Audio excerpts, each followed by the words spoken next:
Hello and welcome back to the Canary Chat channel. Today we have another transfer update video. It's been a very busy day for transfer rumours, especially on the incomings, so definitely stick around. There's some surprise names that have kind of appeared and some names we've been linked with previously, and just one update around the outgoings. So let's get the outgoings out of the way first. So Borja Sainz obviously still heavily linked with multiple moves away.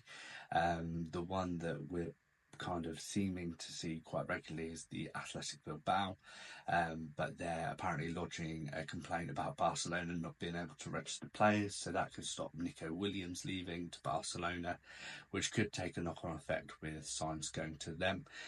But what is basically kind of being rumoured at the moment is that the way that we value Sainz is very similar to supposedly the way that we valued Rowe, so 14 million with add-ons is what the Pink are kind of reporting. So that's what Ben Napper thinks he can get for Sainz, which, to be honest, I think if you get 14 million, 3 or 4 with achievable add-ons, get that to around 17, 18 million, I don't think it's too bad for a player that, well, feasibly really had a very good 3-4 months and then tailed off towards the end. So if we can get around that 18 million pound mark, I'd definitely be happy with that.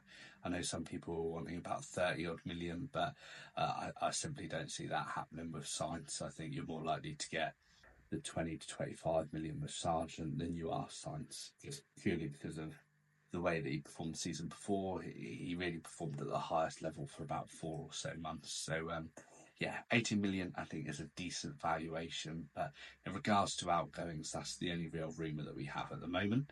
Just quickly, about 85% of the people watching this aren't subscribed to the channel. We've set a very high target of hitting 2,000 subscribers by the start of the season.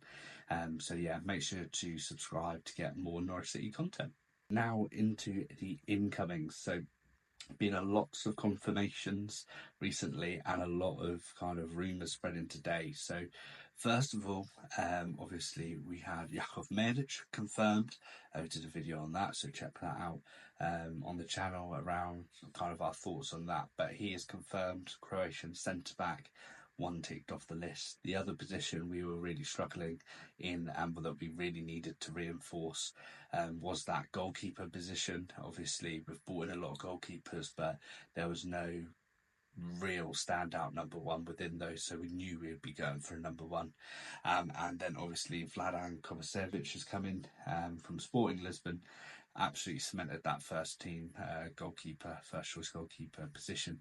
I've been really impressed with the interviews. I tell you what, the videos that we're doing for the announcements, I'm loving at the moment. Is, yeah, I've fallen for it hook, line and sinker with those kind of motivational videos. But yeah, I'm really happy with Kovacevic as well. I think it's a wise move. It's someone that if we can tap into that potential that he's had and that ability that he's had, will no doubt be a huge player for us.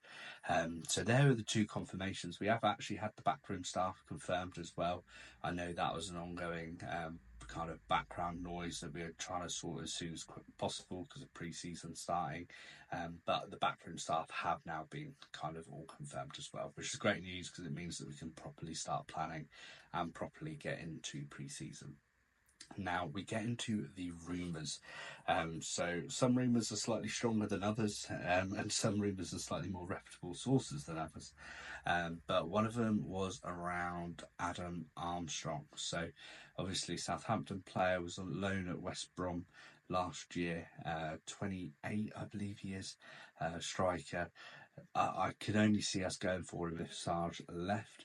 I actually think that would be an unbelievable bit of business. I think he's a very good championship striker.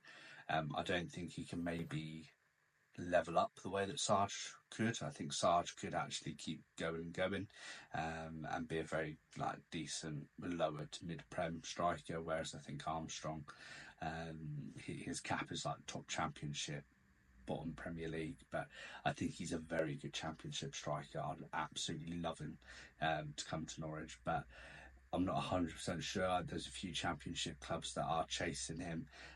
We could be one of them, and if we are, then great bit of business. But it does fit into our kind of current strategy of signing ready-made players that are either in their prime or championship proven. So, yeah, I think potentially one to keep an eye out for. The other one, which has good, strong rumours and reputable sources, people, sports journalists around the Pinken as well, is Lewis Koumas. The Welsh winger that can play on the right, can play on the left, can also play striker as well. He's obviously at Liverpool at the moment. He was at Stoke last year. Had an all right kind of season with Stoke, nothing kind of groundbreaking. Final product is probably the bit that needs work most, but he is pacey and he is skillful. And by all intents and purposes, Norwich are actually now looking at signing two wingers. So that'll probably be the Sainz replacement and someone to replace the Dobbin kind of hole that's been left. I know we're still kind of sniffing around him, but nothing really too set in stone with Dobbin. So it does look like we're looking to get two wingers. Koumas could be one of them. I think he's a bit more kind of old transfer style, kind of young, with a lot of potential, but he did actually have a whole season in the Championship, so he does have that Championship experience. So could be a shrewd bit of business, depending on if we pick him up permanently or on loan. I think the issue probably is if we get him on loan, I don't know if there'd be an option to buy or an obligation to buy, and then you're obviously just developing talent for another club. Obviously, he could be the difference for us, but I'd like to see either a straight kind of transfer or at least an option to buy if everything goes well, personally. But yeah, a lot of links around that, a lot of rumours, and definitely one to keep an eye on. Now, the next one I've included the kind of sources that have mentioned it aren't the most reputable, but the reason why I think it might have legs is because we were interested in him last time before he went to Salzburg, and that is Bobby Clarke. Obviously, again, former Liverpool youngster, went out to Salzburg for just under 10 million or so, I think, last year, and apparently is looking to return. There are supposedly multiple clubs looking at him, and I believe Derby are one of them as well. And I don't know if it would be a loan or a transfer, but there is rumours that he is looking to come back to England. As I said, not the most reputable, but we were interested fairly strongly last year around bringing him in. So there could definitely be something in there. That would be a centre midfielder kind of spot that we would then be adding to. Is that potentially looking to replace Marcondes, who there's been no more progress with him going potentially over to Brazil to Gremio, but we could be looking to fill that gap, or potentially we don't go after Bobby Clarke and we start trimming the squad down, because obviously we've made, I think, 6 first team signings now. There's not been too many outgoings. Obviously had Sorensen, Gunn and Hernandez for obviously being released, but we haven't really sold anyone, so it could be that once, I believe it's Tuesday, once contracts end and we're into like the new financial year for football clubs, we could start seeing a few more rumours around outgoings as well as incomings. But yeah, certainly a very busy day for the rumours today. But leave a comment down below, out of the new rumours, which one excites you the most. Make sure to like and subscribe, and we will see you in the next video.